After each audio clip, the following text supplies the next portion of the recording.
Hi friends, symphony YouTube ಚಾನಲಿಗೆ ನಿಮಗೆಲ್ಲ ಸ್ವಾಗತ. ನಾನಿವತ್ತು ಖಾರ ಪಡ್ಡು ಮತ್ತು ಸಿಹಿ ಪಡ್ಡು ಮಾಡೋದನ್ನು ಹೇಗೆ ಅಂತೇಳಿ ಹೇಳ್ತೀನಿ. ಸಾಮಾನ್ಯವಾಗಿ ಪಡ್ಡಿಗೆ ಕಾಯಿ ಬಳಸ್ತಾರೆ, ನಾನಿಲ್ಲಿ ಸಾಬಕ್ಕಿಯನ್ನು ಬಳಸ್ತಾ ಇದ್ದೀನಿ. ನಾನು 2 ಪಾವು ಆಗುವಷ್ಟು ಅಕ್ಕಿ ಮತ್ತು ಸಾಬಕ್ಕಿನ ನೆನೆ ಹಾಕಿದ್ದೆ. ನೋಡಿ, ಒಟ್ಟಿಗೆ ಹಾಕಿ ತಿರುವಿಕೊಳ್ಳುವಂಥದ್ದು.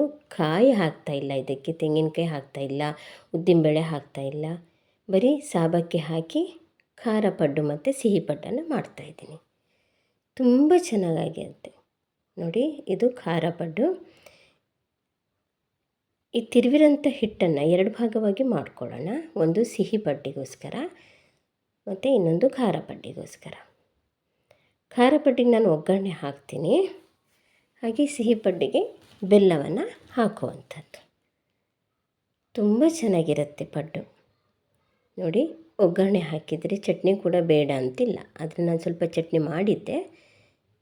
ಸಾಬಕ್ಕಿ ಹಾಕಿ ಮಾಡಿರುವಂತಹ ಪಡ್ಡು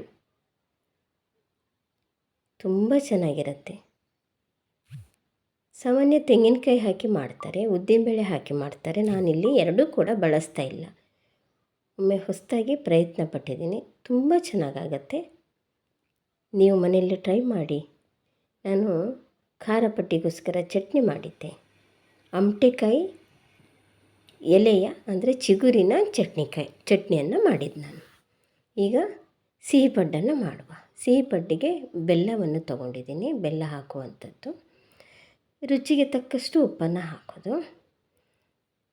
ಇದು ಸಿಹಿ ಇರೋದ್ರಿಂದಾಗಿ ಉಪ್ಪು ತುಂಬ ಬೇಡ, ಸ್ವಲ್ಪ ಸಾಕಾಗತ್ತೆ ಉಪ್ಪು ಹಾಕಿದರೆ.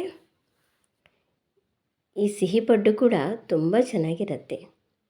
ಮಕ್ಕಳಿಗೆ ಇದೆರಡೂ ತಿಂಡಿ ಕೂಡ ತುಂಬ ಇಷ್ಟಪಟ್ಟು ತಿಂತಾರೆ. ಸಿಹಿ ಪಡ್ಡಿಗೆ ಸಾಮಾನ್ಯವಾಗಿ ತುಪ್ಪ ಉಪಯೋಗಿಸ್ತಾರೆ. ತುಪ್ಪ ಬೇಕಿದ್ದವರು ತುಪ್ಪ ಉಪಯೋಗಿಸ್ಬೋದು, ಇಲ್ಲ ಹಾಗೆ ಕೂಡ ತಿನ್ಬೋದು. ನೋಡಿ, ಸಿಹಿ ಪಡ್ಡು ರೆಡಿಯಾಗಿದೆ, ಖಾರ ಪಡ್ಡು ಕೂಡ ರೆಡಿಯಾಗಿದೆ. ತುಂಬ ಚೆನ್ನಾಗಿರುತ್ತೆ. ನೀವು ಮನೆಯಲ್ಲಿ ಟ್ರೈ ಮಾಡಿ ನೋಡಿ. ಧನ್ಯವಾದಗಳು.